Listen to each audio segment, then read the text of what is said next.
बिहार के deputy chief minister Tarkishore Prasad के शपथ ग्रहण के बाद केबीसी संवाददाता तरुण कुमार ने एक्सक्लूसिव बात की है।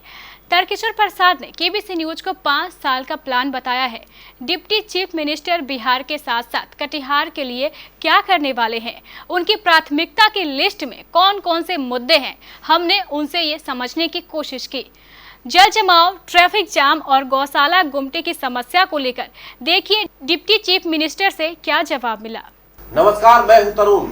आज कटिहार के लिए बहुत ऐतिहासिक और बड़ा दिन है, क्योंकि कटिहार के विधायक अब बिहार के डिप्टी चीफ मिनिस्टर बन गए हैं।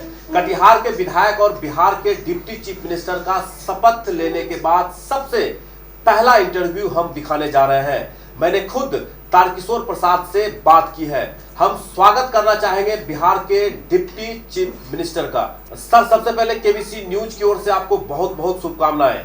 इधर उधर की बात ना करके आपसे बस कटिहार को लेकर आपका पहला प्लान क्या है और बिहार को लेकर क्या प्राथमिकताएं होगी? 3-4 प्रमुख प्राथमिकताएं हैं।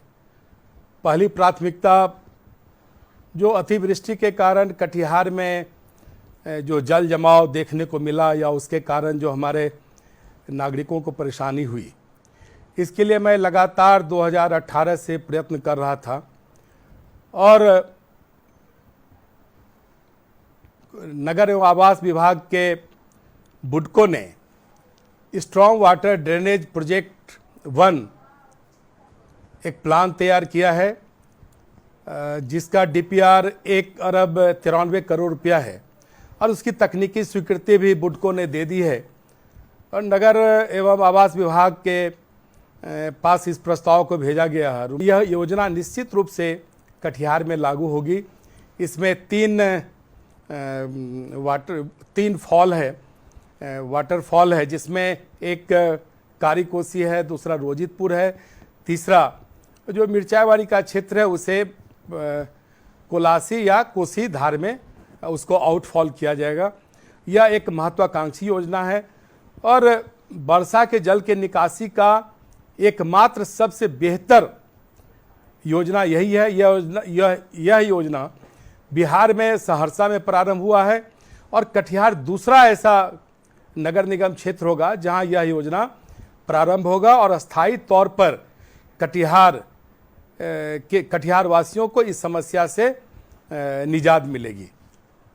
चलिए, ये तो जल जमाव की समस्या है। आज भी कई ऐसी जगह है जो जल जमाव से लोग परेशान हैं, तो लोग किस तरह से आश्वस्त होंगे कि इस तरह की समस्याओं से लोग निकल पाएंगे?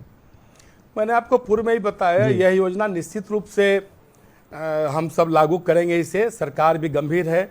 माननीय मुख्यमंत्री जी से भी हमारी जब बीच के कालखंड में जल जमाव था, जो अब धीरे धीरे पानी हटा है।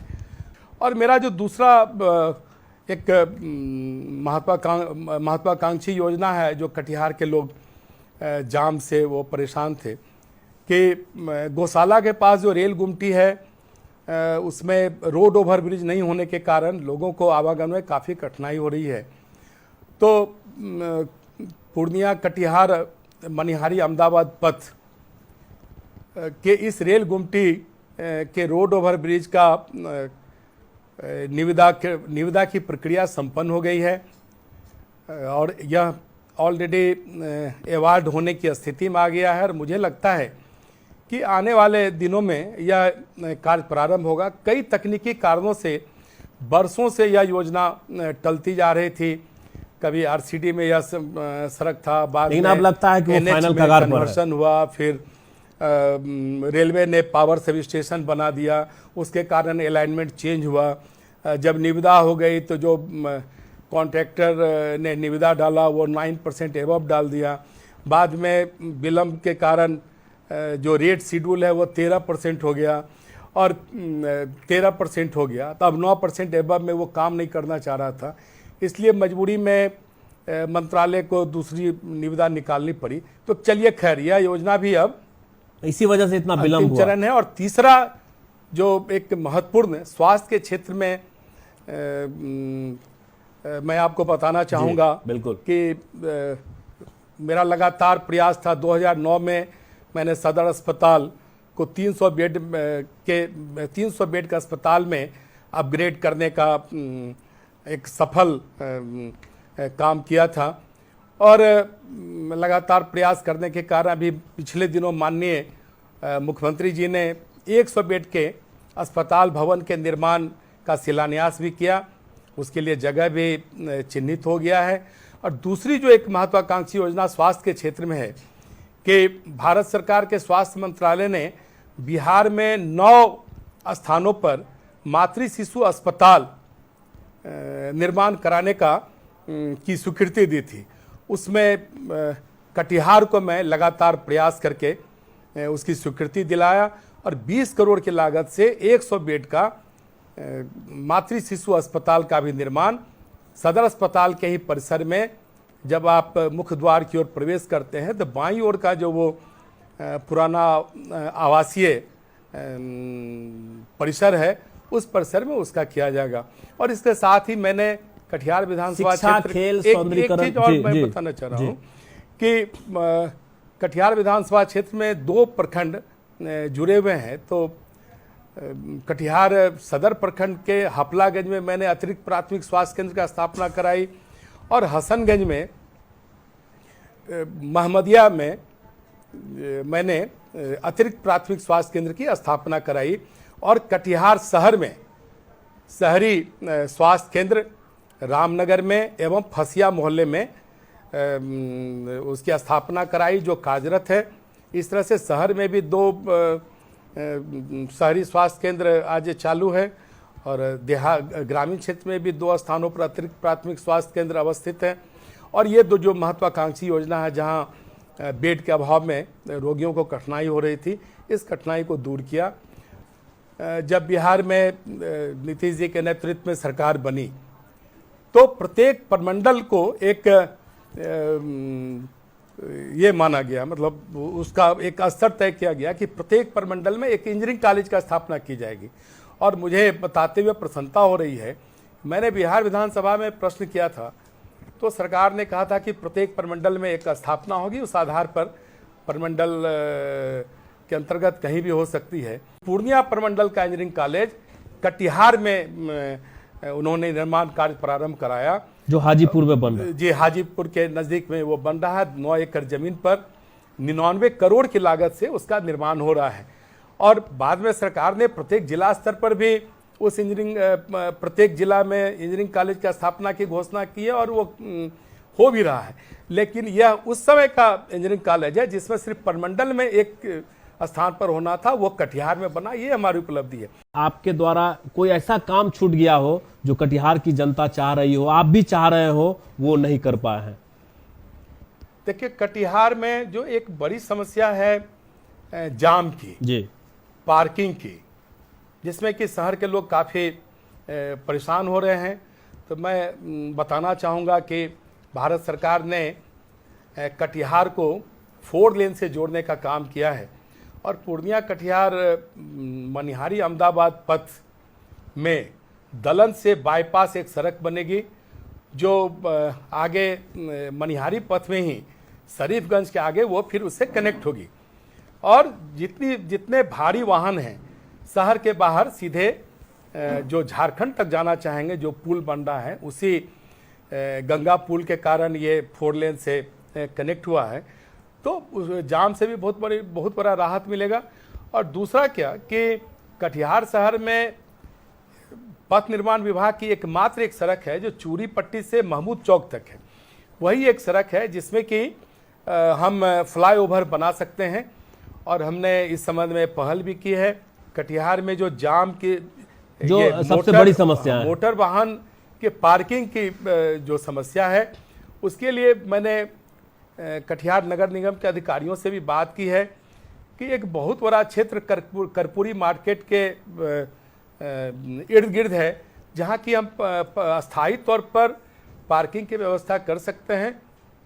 अभी जो बस का परिचालन यत्र तत्र से हो रहा है, आरओबी नहीं बनने के कारण बस मालिकों की जो कठिनाइयाँ हो रही है, तो वो कठिनाइयाँ जब दूर होगी तो हमारा जो ऑटो स्टैंड है उसके इर्द गिर्द और कोई एक नया स्थल चुनकर वहां पार्किंग की व्यवस्था हम करेंगे, चलिए तो जिससे कि जाम की समस्या जी। से लोग मुक्त होंगे।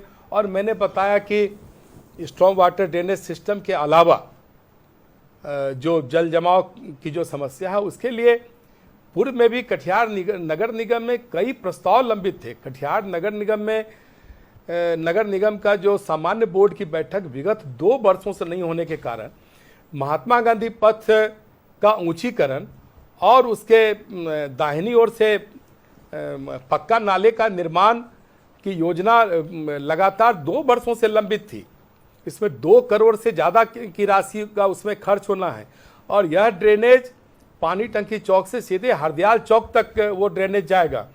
और एमजी रोड में जो बाईं ओर आप देख रहे हैं, शहीद चौक पर जब खड़ा होंगे तो बाईं ओर का जो नाला है उसको मुख्यमंत्री नगर विकास योजना के अंतर्गत मैंने उसको बनवाया है और ये इसका ऊंचीकरण आवश्यक है। उसी तरह से गामी टोला का सड़क जहां सत्संग मंदिर के पास जल जमाव होता है उसके भी ऊंचीकरण का प्रस्ताव लंबित था। पटेल चौक से बाजार समिति की ओर जाने वाली सड़क वो भी काफी जर्जर है। नहीं, पहले इसको मैं समाप्त कर दूं। जी बिल्कुल। तो वो भी सिर्फ प्रशासनिक स्वीकृति के लिए लंबित था। ये जो अनाथालय रोड में जो जल जमाव होता है उसका भी ऊंचीकरण और एक नाले का भी निर्माण होना है, वो भी लंबित था।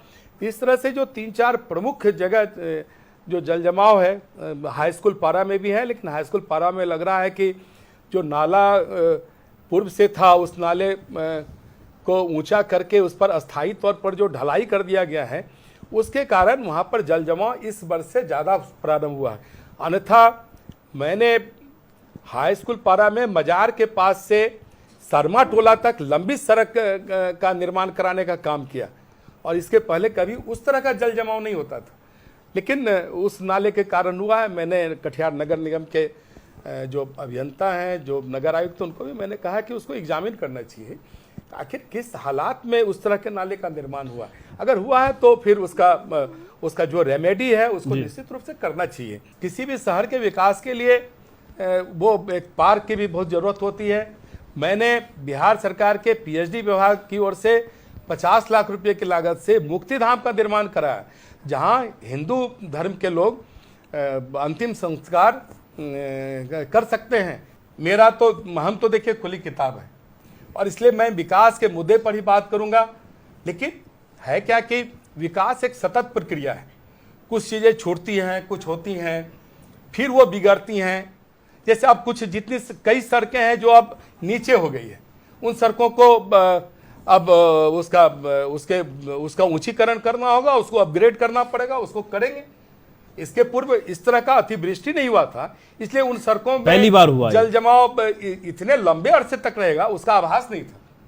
लेकिन इस बार की अतिवृष्टि जो बिहार के कई बड़ी शहरों को चपेट में लिया है, हमने देखा है। मैंने मुजफ्फरपुर में भी हमारे लोग हैं, उनसे भी बात किया, दरभंगा मैंने बात की, पूर्णिया बात की, पूरे बिहार सारी जगह पूरा बिहार उससे परेशान हुआ है। लेकिन मैं आपको बता दूं कुछ चीजें जो इस बार अनुभव के द्वारा मिली हैं, तो आगे आने वाले दिनों में वो हमारी प्राथमिकताएं होंगी।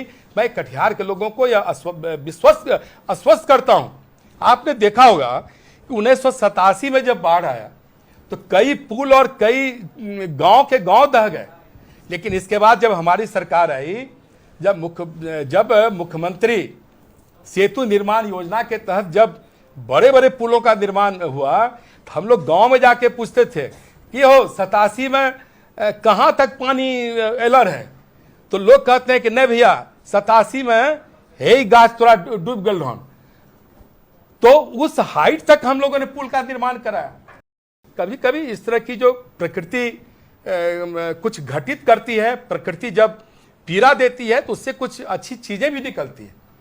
प्रकृति ने एक अनुभव देता है, एक अनुभव दिया समझ कि हमें शहर की जल निकासी का और बेहतर प्रबंध क्या हो सकता है, जो परमानेंट हो जी, जो अस्थायी तौर पर हमारे जो नागरिक हैं, जो हमारे मालिक हैं, जिनके भरोसे और जिनके विश्वास पर हमें सेवा करने को अवसर मिलता है, तो वो एक एहसास कराया है। और आने वाले दिनों में मैं कटिहार वासियों को आश्वस्त करता हूं, वो सारी चीजें मैं निश्चित रूप से करके दिखाऊंगा, क्योंकि मैं विकास के लिए ही जाना जाता हूं। सर, सबसे पहले आपको बहुत बहुत एक बार स्वागत हम आपका करते हैं कि नई पारी की आप शुरुआत कर रहे हैं। आपने बहुत अच्छी जानकारी दी है। आप कटिहार लौटिए और हम चाहेंगे कि जब आप कटिहार लौटे तो हम बिहार प्लान की बात करेंगे। एक बार फिर आपको बहुत बहुत शुभकामनाएं।